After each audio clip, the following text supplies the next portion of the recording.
Assalamualaikum warahmatullahi wabarakatuh. Salam sejahtera buat kita semua. Semoga kita semua dalam keadaan sehat jasmani dan rohani, tidak kekurangan satu apapun. Amin ya robbal alamin. Oke, Mimin akan melanjutkan cerita Liontin Giok Naganya. Oke, tanpa berlama-lama, Mimin lanjutkan saja ceritanya. Gas. Bab 2521 sampai bab 2524. Setengah jam kemudian, kapal telah memasuki wilayah lembah Senong. Mulai saat ini, perairan Sungai Panshe tiba-tiba menjadi sangat datar dan tenang. Hal pertama yang menarik perhatian semua orang adalah pegunungan yang menjulang tinggi di kedua sisinya.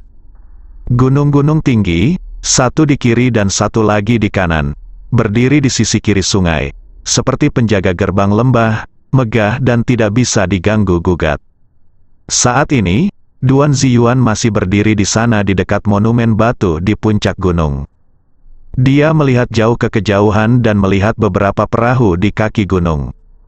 Di antara mereka, ada wanita yang ingin ia dapatkan, dan tentu saja ada pria menyebalkan yang berani mencuri wanita darinya. Duan Ziyuan menyipitkan matanya, melihat ke kapal, lalu mendengus dingin, berbalik dan pergi.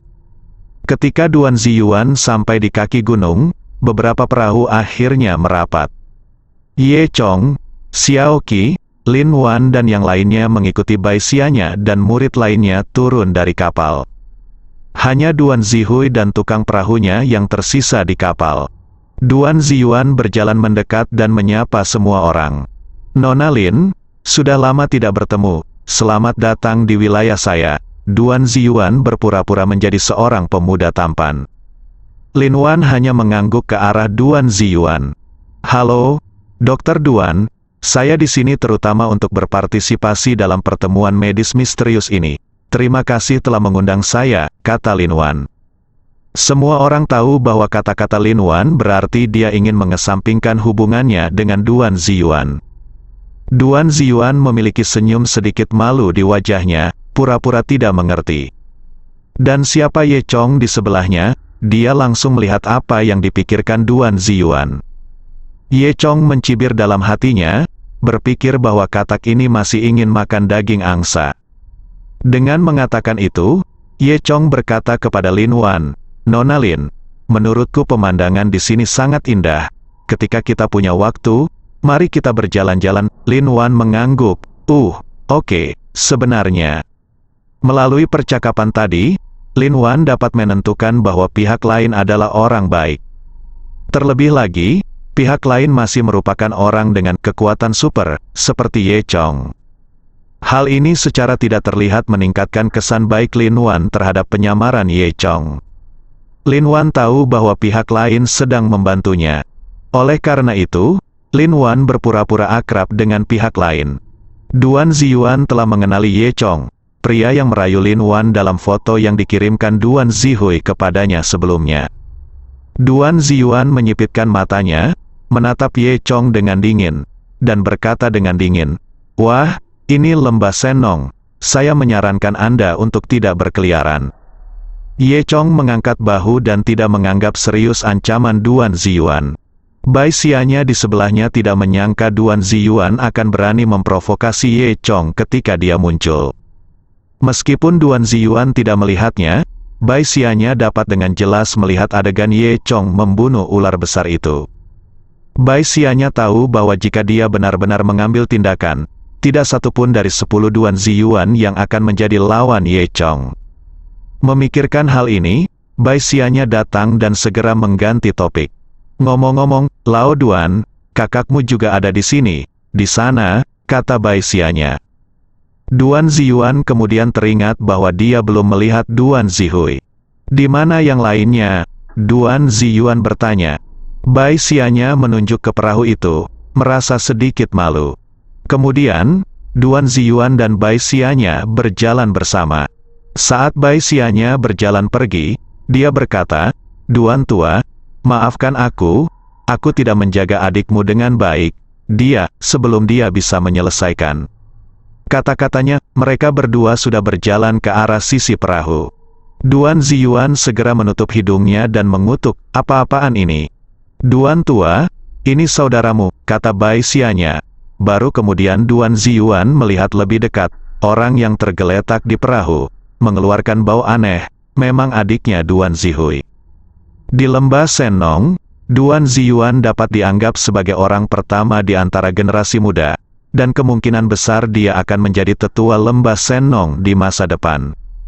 Oleh karena itu, Bai Xianya dan yang lainnya sangat sopan dan menghormati Duan Ziyuan. "Duan tua, aku akan membawa adikmu kembali untuk memandikannya, lalu memberinya obat untuk penyembuhan," kata Bai Xianya. Bai Xianya berhati-hati, dia tahu bahwa Duan Ziyuan sangat mencintai saudaranya, dan dia hanya berharap Duan Ziyuan tidak menyalahkannya atas masalah ini. Tanpa diduga, Duan Ziyuan mencubit hidungnya dan berkata dengan sangat jijik, "Kembalikan dia. Seperti apa baunya? Kamu masih ingin pergi ke lembah Sennong?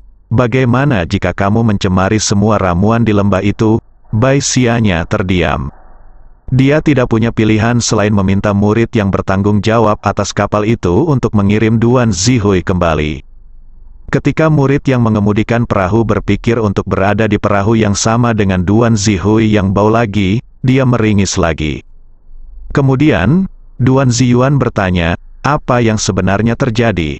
Bai Xianya menelan ludah dan hendak memberitahu Duan Ziyuan tentang paus itu. Pada saat ini, seorang murid dalam datang. Dia adalah seorang murid yang berspesialisasi dalam melayani Master Lembah Baikao. "Kakak senior Bai, guru lembah ingin kamu segera pergi dan melaporkan situasinya," kata murid dalam. Sekarang setelah Patua Baikao berbicara, tidak ada yang berani mengabaikannya. Bai Xianya segera mengangguk ke arah Duan Ziyuan dan berkata, "Duan tua, aku akan berbicara denganmu secara detail ketika aku kembali." Setelah mengatakan itu, dia buru-buru mengikuti murid batin itu.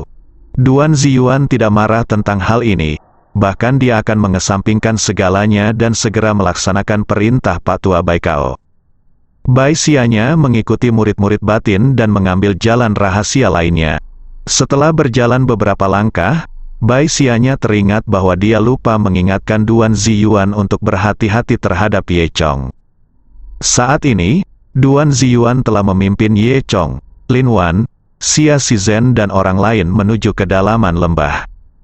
Duan Ziyuan menjadi semakin tidak senang saat dia melihat Ye Chong mengobrol dengan Lin Wan. "Ms. Lin, lihat ke sana. Itu salah satu dari 3 kolam bunga utama di lembah Sennong kita. Izinkan saya memperkenalkannya kepada Anda." Duan Ziyuan mendekat, ingin menyela obrolan antara Lin Wan dan Ye Chong. Lin Wan menggelengkan kepalanya dan berkata, "Tidak, terima kasih." Kemudian, Lin Wan terus mengobrol dengan Ye Chong. Duan Ziyuan sekali lagi meminta masalah. Xiao Qi di sebelahnya menutup mulutnya dan tertawa. "Apa-apaan ini? Seorang dokter dari dunia fana, kamu berpura-pura menjadi apa? Apakah kamu masih ingin bersaing denganku?" Duan Ziyuan mengumpat dengan marah. Dia tidak pernah melemparkannya ke depan banyak orang. "Anda tahu, dia adalah murid nomor 1 di lembah Sennong. Berapa banyak orang di bawah yang iri padanya?" Saat mereka berbicara, semua orang telah sampai di pedalaman lembah. Markas besar lembah Sennong juga dibangun di sini. Saat ini, melihat sekeliling, Anda dapat melihat kotak besar di depan semua orang. Alun-alun ini dikelilingi papan kayu rapi setinggi setengah orang, dan luasnya kira-kira sebesar lapangan sepak bola. Terdapat 2 bukaan pintu di arah utara dan selatan. Melalui bukaan pintu tersebut Anda dapat memasuki wilayah lembah Sennong. Setelah Duan Ziyuan memimpin semua orang ke alun-alun, dia menemukan tempat dan mengatur agar semua orang menunggu di sini. Saat ini, alun-alun sudah ramai dikunjungi orang. Kecuali Xia Shizhen dan Wan Moji, yang lainnya adalah dokter di dunia seni bela diri. Selain keterampilan medis, para dokter di dunia seni bela diri ini juga memiliki beberapa praktik Tao, dan yang terpenting, mereka semua adalah pejuang. Saya baru-baru ini merawat 2 pasien gastroenteritis lagi di daerah Gansi, yang menghabiskan banyak energi. Iya, gastroenteritis menjadi sangat serius akhir-akhir ini. Saya mendorong semua orang untuk mempraktikkan metode Patria Kuang. Taolong Kuan memiliki efek pencegahan terhadap gastroenteritis. Tidak ada gunanya, sasaran utama serangan gastroenteritis adalah dantian. Jadi energi sebenarnya dalam dantian perlu dimurnikan dan dimurnikan, ini yang paling penting, beberapa dokter berjalan di samping Ye Chong dan yang lainnya sedang mendiskusikan sesuatu di suara rendah. Xia Shizhen, Wan Moji dan lainnya tampak bingung setelah mendengar kata-kata ini. Lin Wan samar-samar memahami sesuatu, apa yang dikatakan orang-orang ini sangat mirip dengan metode Ye Chong. Dia secara tidak sadar memikirkan Ye Chong, tetapi dia tidak tahu bahwa Ye Chong ada di sampingnya. Ya, Saudara Achong, saya pernah mendengar tentang kusta gastroenteritis. Guru dan yang lainnya juga mengkhawatirkannya sekarang. Ini memang epidemi yang sangat serius. Apakah Anda tahu? Xiao Qi bertanya. Ye Chong mengangguk, ini hanya penyakit kusta. Saya akan memberi Anda resep ketika Anda kembali. Percakapan ini didengar oleh Duan Ziyuan di sebelahnya. Duan Ziyuan mencibir dan berkata, "Wah, kamu benar-benar tidak tahu ketinggian langit dan bumi. Tahukah kamu apa itu penyakit kusta gastrodia? Kenapa kamu tidak memberikan resepnya?" Haha, seorang dokter di dunia fana masih ingin mengobati penyakit kusta gastrodia. Dia mengatakan ini dengan sengaja. Suaranya sangat keras sehingga para dokter seni bela diri di sekitarnya mendengarnya. Semuanya tertawa. Haha, kamu adalah pria yang belum pernah melihat dunia. Itu benar, aku benar-benar tidak tahu mengapa guru lembah mengundang orang-orang ini ke sini. Haha, aku benar-benar tidak takut pada mereka yang tidak melihat dunia. Aku tidak tahu, apakah kamu tahu apa itu Qi? Tahukah kamu dantian, berapa level yang kamu miliki? Semua orang tidak tahu bahwa objek ejekan mereka tidak lain adalah Kaisar Pedang, yang diangkat menjadi Kaisar Pedang, dewa dalam Perang Dunia Pertama dan dikenal sebagai salah satu dari 16 kaisar di dunia. Duan Ziyuan menyombongkan diri di sampingnya dan melanjutkan. Jadi, nak, kamu sebaiknya pintar. Ini bukan tempat bagimu untuk berbicara omong kosong. Mengizinkanmu berkunjung sudah merupakan hadiah dari lembah Senong kami, untuk mengetahui bahwa orang-orang. Jika ada celah, berhati-hatilah jika Anda terlalu banyak bicara. Saya, lembah Senong, akan mengusir Anda. Tindakan Duan Ziyuan mengandung beberapa unsur dendam pribadi, membuat Ye Chong terlihat buruk di depan Lin Wan. Jika ini adalah pria biasa, yang dipermalukan di depan wanita cantik, dia mungkin akan tersipu, marah, dan siap mengambil tindakan. Dan Duan Ziyuan juga ingin Ye Chong mengambil tindakan. Dia menganggap Ye Chong sebagai orang biasa. Jika Ye Chong mengambil tindakan, dia berhak memukul Ye Chong setengah mati. Siapa yang berani bajingan ini mencuri wanita darinya? Tapi, level berapa Ye Chong? Itu adalah kaisar pedang di antara 16 kaisar di dunia, yang diakui sebagai pendekar pedang nomor 1 di dunia seni bela diri. Dia bahkan tidak repot-repot memperhatikan gonggongan Duan Ziyuan seperti serangga. Ye Chong benar-benar mengabaikan kata-kata Duan Ziyuan dan terus bergerak maju bersama Xiao Qi dan Lin Wan. Hal ini justru membuat wajah Duan Ziyuan berubah menjadi hijau karena marah. Xia Shizhen, Wan Moji, dan dokter lain dari dunia fana yang diundang kini berhati-hati. Para dokter di dunia seni bela diri ini jauh lebih baik daripada para dokter di dunia fana dalam hal kebugaran fisik saja. Dikelilingi oleh sekelompok dokter seni bela diri, mereka tampak seperti sekelompok siswa sekolah dasar. Tuan Xia, saya belum pernah mendengar apa yang dibicarakan orang-orang ini, kata Wan Mo dengan cemas. Xia Shizhen juga mengangguk dan berkata, saya juga belum pernah mendengarnya, tetapi sebelum saya datang, saya mendengar dari teman-teman saya di saluran pertama bahwa pesta ini ada hubungannya dengan dunia seni bela diri misterius. Jadi kita harus berhati-hati. Mengambil insiden prajurit palsu asli sebagai pemicunya, dunia seni bela diri kini semakin muncul di mata manusia. Wan Mo mengangguk dengan cemas, dengan ketakutan dan kegembiraan di matanya. Ya, sepertinya kita bisa mendapatkan banyak pengetahuan kali ini. Saat mereka berbicara, semua orang berjalan ke tablet batu. Ini adalah tablet batu hitam persegi dengan bagian yang ditulis dengan huruf emas. Pertama ada nama, Wang Wanchu. Berikut kehidupan pria ini. Pertama dia belajar sastra, tetapi gagal dalam 5 tahun. Kemudian dia belajar seni bela diri, menembakkan panah di lapangan sekolah, melewati petugas genderang, dan dikeluarkan.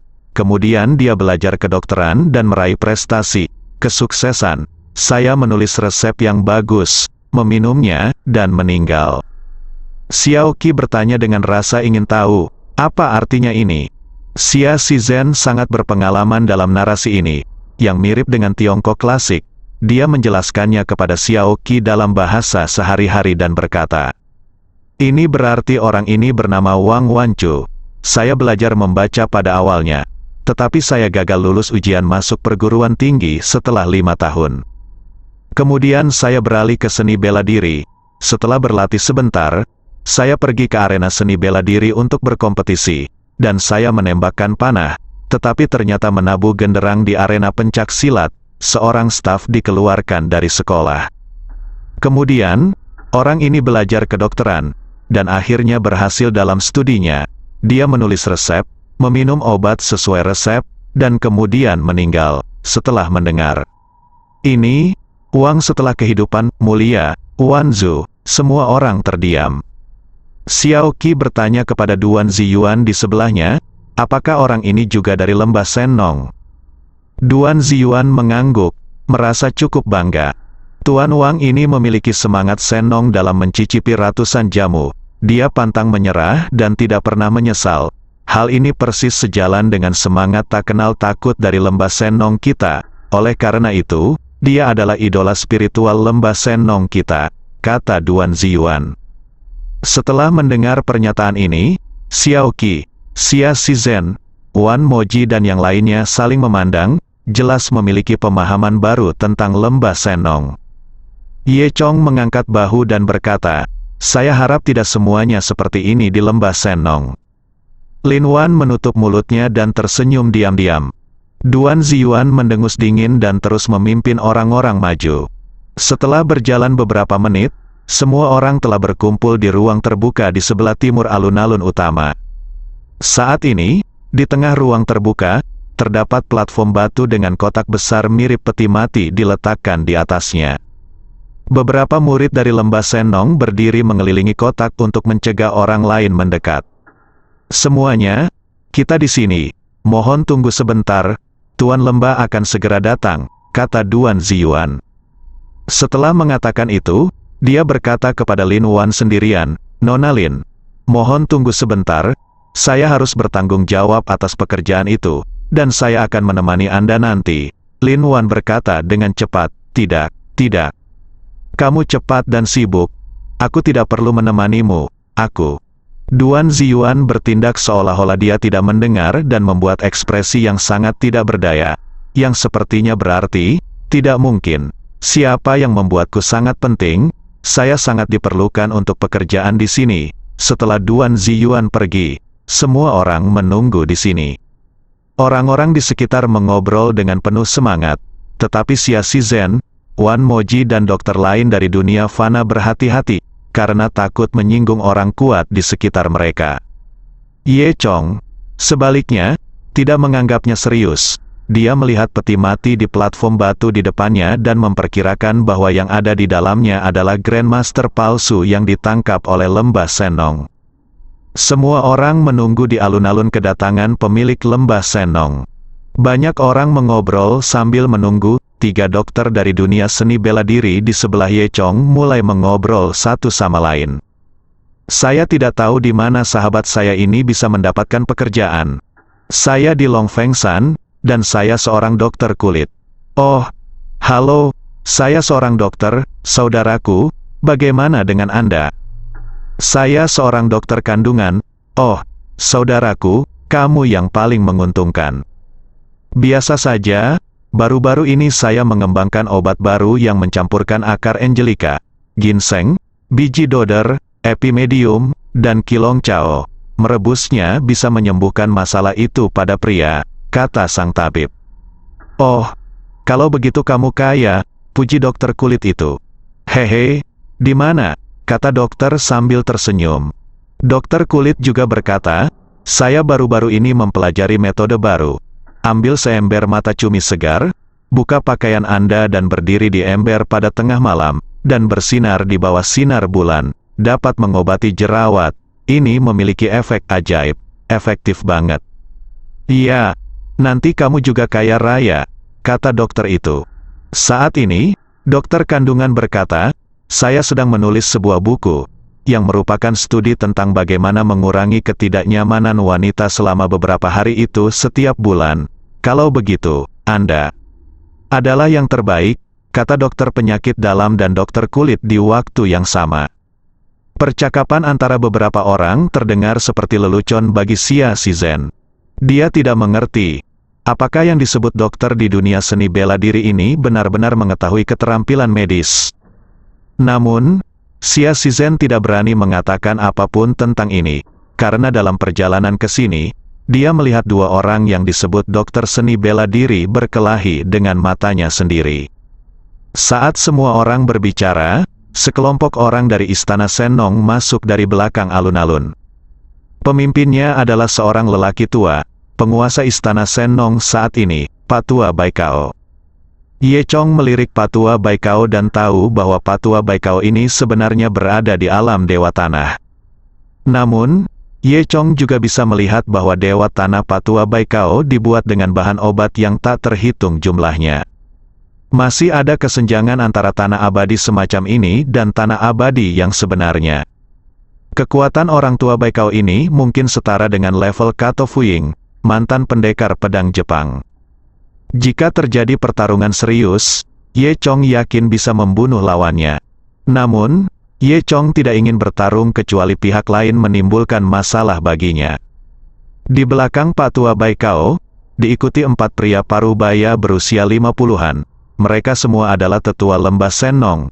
Mereka cukup kuat, tetapi mereka semua berada di level master. Setelah itu, beberapa murid dari lembah Sennong mengikuti. Di antara para murid, Duan Ziyuan menempati urutan pertama, yang menunjukkan statusnya di lembah Sennong. Duan Ziyuan menunjukkan ekspresi bangga di wajahnya dan menatap Lin Wan secara khusus di antara penonton. Lin Wan tidak tertarik pada Duan Ziyuan. Saat ini, dia melihat sekeliling, mencoba menggunakan kedua telinga kecilnya untuk mendengarkan lebih banyak pembicaraan orang-orang di sekitarnya. Saat ini, Patua Baikao sudah berjalan di depan semua orang.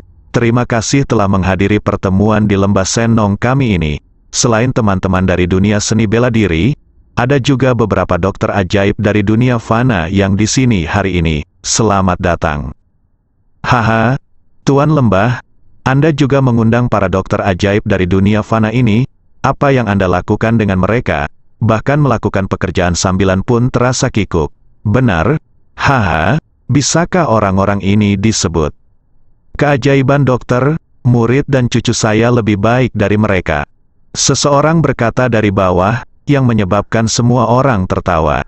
Orang-orang di dunia seni bela diri ini tidak memperhatikan dokter dari dunia fana seperti Xia Shizhen dan Wan Moji. Jarum jam musim panas, jangan khawatir, dan dokter asing dari luar negeri semuanya sedih. Mereka adalah makhluk terbaik di bidangnya masing-masing. Kapan mereka pernah diejek seperti ini? Dan sekarang meski mereka ditertawakan, mereka tidak berani mengatakan apapun. Jika saya tahu datang ke sini akan seperti ini, mungkin orang-orang ini tidak mau datang. Meskipun dia tidak terburu-buru, dia tidak pemarah seperti sebelumnya. Lin Wan, sebaliknya, berkata dengan marah, "Harap lebih hormat.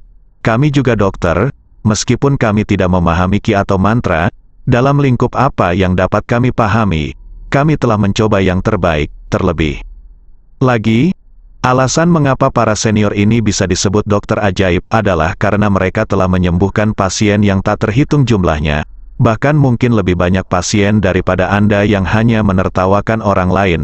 Kata-kata ini menyebabkan kegembiraan Xia Shizi, Wan Moji, dan yang lainnya mengangguk setuju. Menghadapi tuduhan Lin Wan, para dokter di dunia seni bela diri masih tidak menganggap serius orang-orang ini. "Haha, gadis kecil, kamu benar. jangan katakan itu lain kali. Kamu gadis kecil, mulutmu bagus sekali dan kamu bahkan lebih cantik. Hehe, itu bagus. Benar kan? Aku belum pernah melihat gadis secantik ini sebelumnya. Aku belum pernah melihatnya sebelumnya. Bagaimana kalau kembali bersamaku untuk makan dan minum makanan pedas? Aku jamin kamu akan lebih bahagia dari ini. Gaya lukisannya tiba-tiba berubah. Seorang pria gemuk dan botak berjalan mendekat dan mengulurkan tangan untuk meraih pergelangan tangan Lin Wan. Wajah Lin Wan menjadi pucat karena ketakutan. Dia hanya ingin mengatakan beberapa kata yang adil, tetapi dia tidak menyangka akan menghadapi hal seperti itu. Hehe, ayo pergi gadis kecil. Aku punya cara agar kamu panjang umur. Ayo pergi bersama adikku, kata lelaki gendut itu dengan nada berminyak. Sebelum pria gendut itu meraih tangan Lin Wan, dia dihentikan oleh Ye Chong. Singkirkan cakar babimu, kata Ye Chong kasar. Ketika Fatih melihat Ye Chong berdiri di antara orang-orang di dunia fana ini, dia secara alami menganggap Ye Chong sebagai manusia fana dan tidak menganggapnya serius. Hei, biarkan aku pergi. Dari mana asalmu? Bajingan kecil yang tidak peduli dengan hidup dan mati. Keluar dari sini, atau aku akan menamparmu sampai mati, kata pria gendut itu. Tepat ketika Ye Chong hendak mengambil tindakan, sehelai daun lewat di antara mereka berdua dan melesat langsung ke batang pohon di sebelahnya, di tengah jalan. Pria gendut itu hanya melihat bayangan hijau dan tertegun selama beberapa detik sebelum menoleh ke batang pohon. Ketika saya melihat dedaunan hampir menembus batang pohon, saya sangat ketakutan hingga mulut saya tersungkur ke tanah. Langkah tadi dilakukan oleh Patua Baikao. Patua Baikao sedang berdemonstrasi. Namun masih ada senyuman di wajahnya. Keledai gemuk, apakah kamu ingin membuat masalah di wilayah lembah Senong kami? Pria yang dikenal sebagai keledai gemuk dengan cepat menundukkan kepalanya dan berkata, jangan berani, jangan berani. Keledai gendut itu mundur, namun, saat dia mundur, dia menatap Ye Chong dengan provokatif. Lalu, dia melihat Lin Wan di belakang Ye Chong. Dia harus mendapatkan gadis ini. Anda tidak dapat melakukan apapun di lembah Senong. Tunggu saja hingga acara berakhir dan tinggalkan lembah Senong. Bagaimanapun, lawannya adalah manusia, jadi kamu bisa memukul lawan ratusan kali tanpa masalah. Keledai gemuk sedang berpikir, tentu saja, jika dia tahu siapa Ye Chong, dia mungkin tidak akan berani.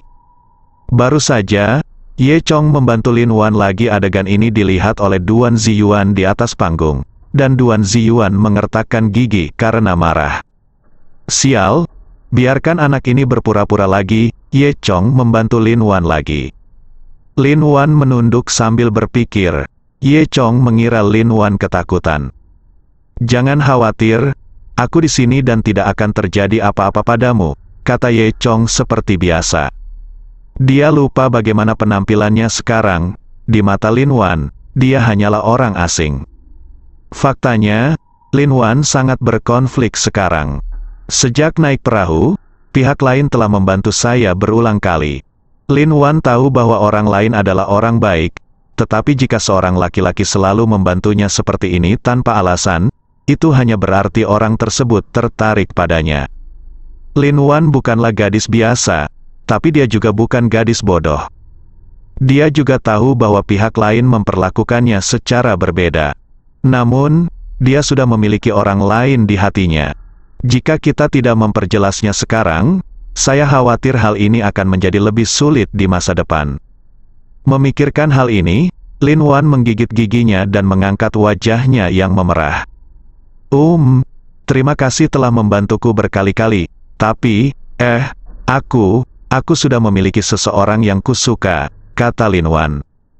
Sulit bagi seorang gadis untuk tiba-tiba mengucapkan kata-kata seperti itu, apalagi jika pihak lain belum mengungkapkan cintanya dengan jelas. Ini karena pihak lain bisa maju atau mundur. Jika pihak lain mengatakan Anda bersikap sentimental, maka Lin Wan akan sangat malu. Namun, Lin Wan merasa pihak lain adalah orang baik, jadi dia tidak ingin pihak lain salah paham. Ye Chong juga berpura-pura tidak sadar dan sengaja bertanya dengan kaget. Oh, benarkah, sepertinya aku tidak punya kesempatan. Bolehkah aku tahu siapa orang yang kamu sukai? Xiao Qi berkata dari dia mengeluarkan biji melon dari sakunya.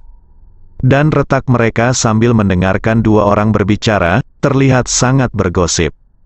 Wajah Lin Wan menjadi lebih merah. Dia menundukkan kepalanya dan berkata dengan tatapan yang sangat malu-malu, "Sudah kubilang, kamu juga tidak tahu. Katakan padaku namanya, mungkin aku kenal dia," kata Ye Chong dengan sengaja. Lin Wan tersipu dan berkata dengan suara yang hampir sekeras nyamuk, "Dia, namanya Ye Chong." Puff, Xiao Qi meludahkan seteguk kulit biji melon dan hampir tertawa. Wajah Lin Wan menjadi lebih merah. Ye Chong sangat tersentuh sehingga dia tidak menyangka bahwa setelah sekian lama, Lin Wan akan tetap peduli padanya. "Lin Wan, aku tidak akan pernah mengecewakanmu," pikir Ye Chong dalam hatinya. Xiao Qi menatap Ye Chong sambil tersenyum saat ini, lalu menatap Lin Wan. Dia bertanya-tanya seperti apa ekspresi Lin Wan ketika Ye Chong mengungkapkan identitasnya.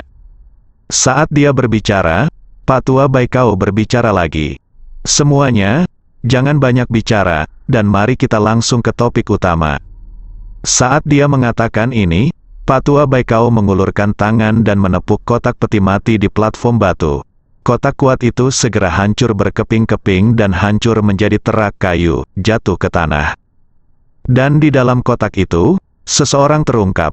Laki-laki ini terbaring telentang di atas panggung batu, berbadan kekar, berkulit ungu, dan berpenampilan compang camping, tampak tak bergerak, tidak tahu apakah ia sudah mati atau belum. Semua orang tampak terkejut saat melihat pemandangan ini. Patua Baikao melanjutkan, "Semuanya, ini adalah Grandmaster palsu yang kami tangkap baru-baru ini." Pada saat ini, semua orang masih terkejut melihat Grandmaster palsu dengan mata kepala mereka sendiri, dan mereka membicarakannya. Patua Baikao berhenti sejenak dan melanjutkan, "Semua orang masih ingat bahwa ketika para ahli bela diri semu pertama kali muncul, mereka menyebabkan kegemparan di dunia fana dan benar-benar mengekspos sudut dunia seni bela diri kita. Prajurit semu diciptakan oleh suatu struktur rahasia, yang belum pernah terjadi sebelumnya dalam sejarah.